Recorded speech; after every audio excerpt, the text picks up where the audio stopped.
Hello everyone, our group is going to be presenting on acute hepatitis. The members of our group are Blake Bowling, Patrick Bellata, Eric Herrera, Elda Howard, and Randy Miranda.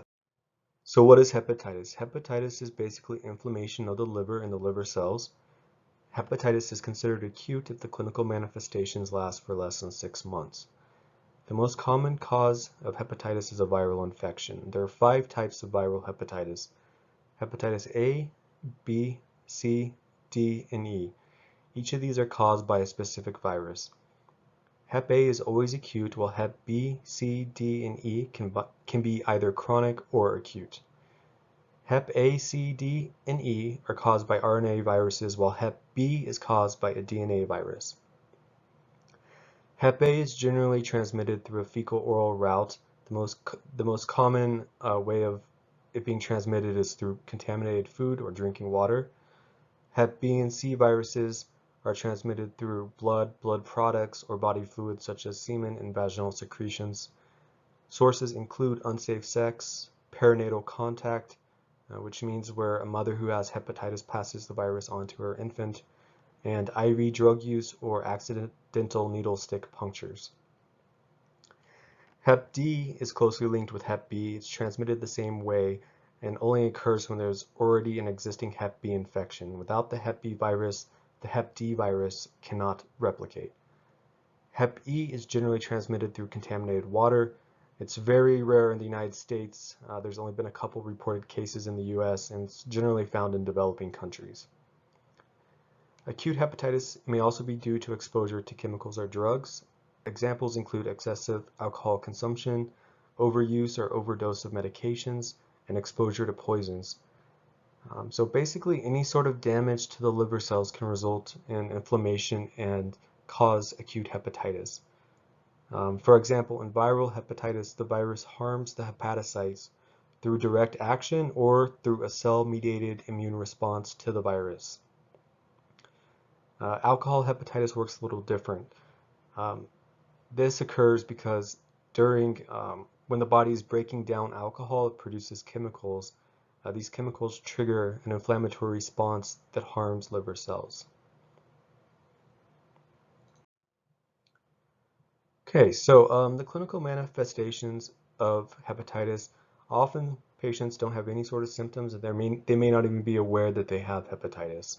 For the patients that do have symptoms, they may experience things like anorexia, weight loss, lethargy, nausea and vomiting, low-grade fever, skin rashes, diarrhea, constipation, fatigue, jaundice, like in the picture.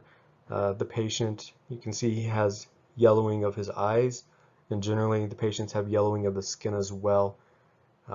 Jaundice, this occurs because there's an alteration in the bilirubin metabolism or dysfunction of the flow of bile. That's due to the inflammation of the liver. Dark urine can also occur because of excess bilirubin being excreted by the kidneys, and light stools may appear because bilirubin may not be able to pass into the intestines from the liver because of obstruction or inflammation of the bile ducts. Pruritus, which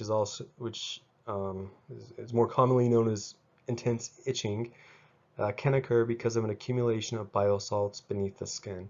These are just some of the clinical manifestations. There are more, but these are the most common ones. Liver function tests are used to help diagnose acute hepatitis.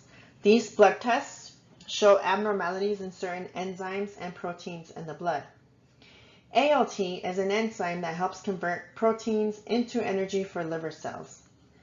AST is an enzyme that helps metabolize amino acids, and like ALT, it is found in the bloodstream at low levels.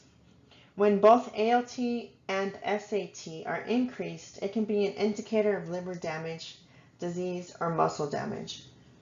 Serum bilirubin is a substance that is produced with the normal breakdown of red blood cells.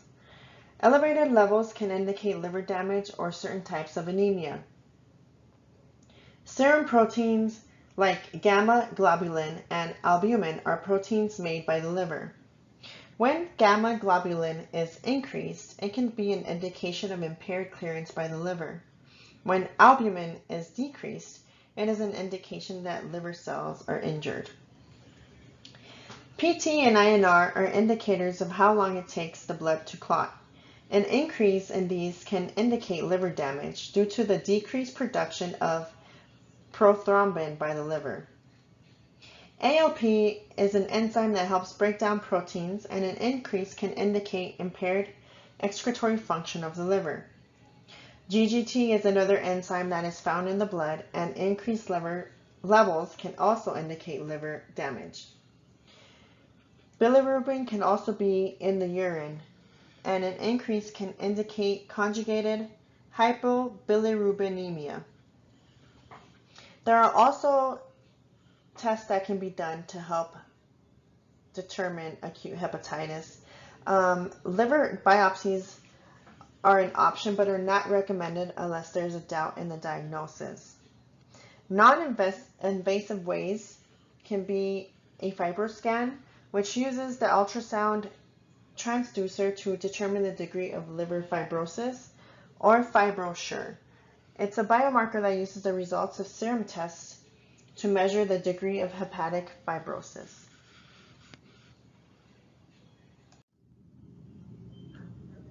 There are no specific drug treatments for a patient with acute hepatitis. Patients are usually able to be managed at home, and they are advised to have adequate nutrition along with fluid intake and rest.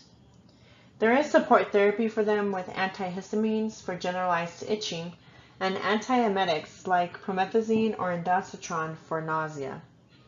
There is an alternative therapy with milk thistle. It is believed that it can help the liver by protecting and promoting the growth of liver cells and inhibiting inflammation.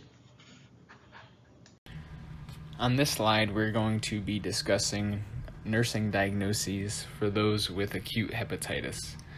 The first two kind of go together, and they are fatigue relating to infectious process, and the second being activity intolerance relating to weakness or fatigue caused by infection. So for those with acute hepatitis, rest is a critical factor in promoting hepatocyte regeneration. So any activity is going to be modified accordingly, and also rest. Liver function tests and symptoms are used as a guide to these activity levels.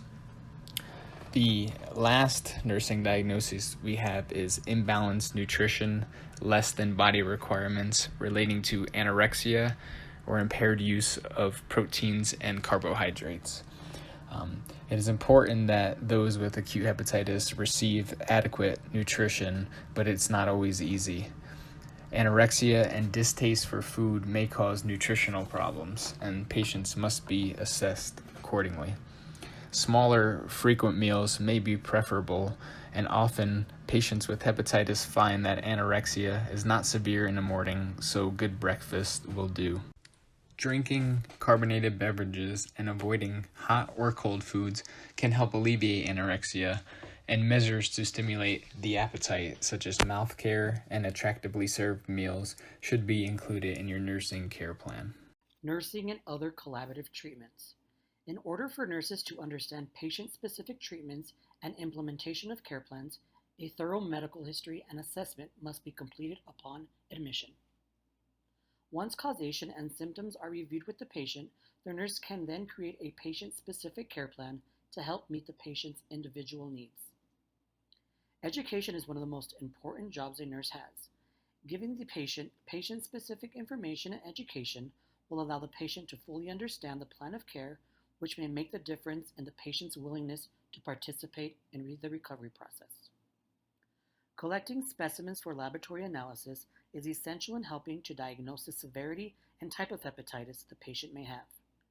Results can also have an impact on patient-specific treatment regimens.